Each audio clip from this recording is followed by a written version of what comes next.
Good morning on this first Sunday of Lent. We have the story of the temptations of Jesus in the gospel. And there are a few ideas that stood out to me, but first was the fact that the devil was tempting Jesus to prove himself as the Son of God. That was the first idea that he comes to him. He says, if you're the Son of God, do this. If you're the Son of God, do that.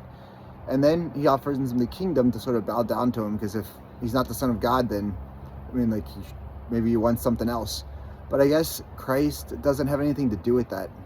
And I was thinking, what motivated Christ to fight against those temptations, or to, his temptations of selfishness, or or anything that was happening. It was, I think it goes back to what the first reading was about with the Garden of Eden, and Christ there, or God there, kicks us out to the desert, and that's where Christ goes to fight.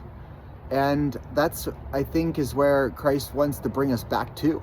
He wants to bring us back into the garden, which is a place of relationship with God. And so the reason behind Christ's battle with the temptations is the fact that is the way in which Christ wants to relate with us. Our relationship with God, or God's relationship with us, is paramount. That's what he cares about. And that's what he wants to, that's why he fights the devil. That's why it's worth fighting the devil, because of what he's willing to, fight against. Any selfishness or self-centeredness or God sufficientness, you could say.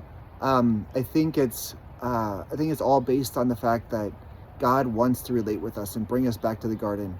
And so I invite you this Lent, to listen to God's voice and bring you back to that garden, the relationship with God. And allow God to destroy any of this relationship, or any of those things that separate us from that relationship with him. God bless you, and have a wonderful day.